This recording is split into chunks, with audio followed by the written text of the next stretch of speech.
Hi there, my name is Carlos Calixture and this is my TechBurst video on calculus, derivatives and applications. I will go over two derivative questions. One will be a second derivative question and the other will be the application of the first derivative.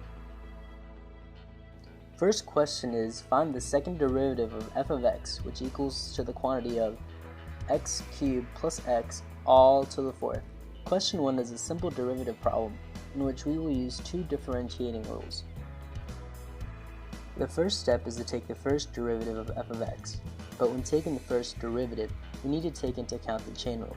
So you treat the given function like if you had f of g of x and treating the inside quantity like another function.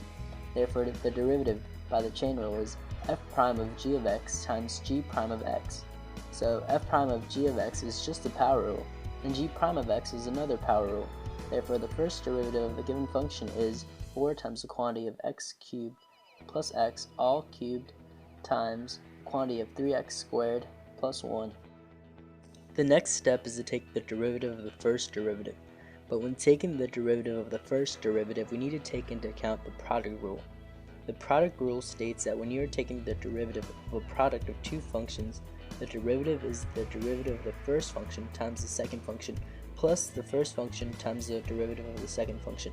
Therefore, by the product rule, we get the second derivative of f of x, and after simplification, the answer is listed. Question 2 is an application of derivatives.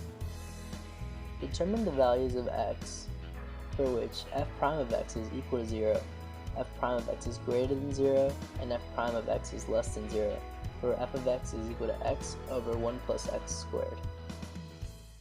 We will use the quotient rule, which states that when you have a function divided by another function, its derivative will be the bottom function times the derivative of the top function minus the derivative of the bottom function times the top function all over the bottom function squared.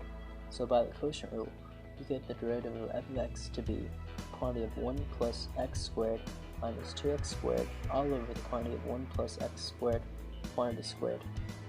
Now that we have the first derivative, we need to find the critical points, which is when f prime equals 0, and by solving for the top of the function, 1 plus x squared minus 2x squared equals 0, we get that x can equal negative 1 and x can equal 1. Now that we have the critical points, we use them to test the intervals in between them, and in between positive infinity and negative infinity. Using the critical points, we need to see what the derivative is to the left and to the right of each critical point. After plugging in numbers, we find that when x is less than negative 1, f prime is negative.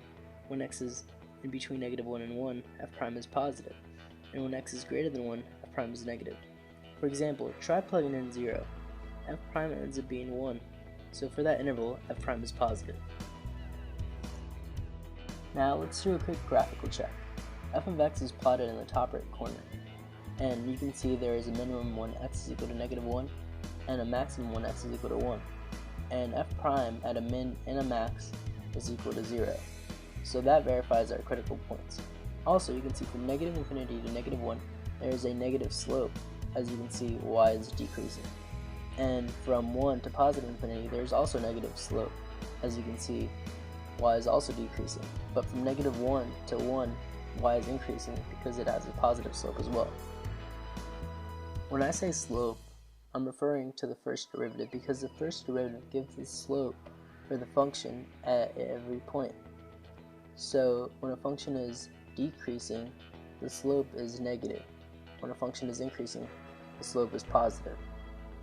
And that's a quick way to check your work.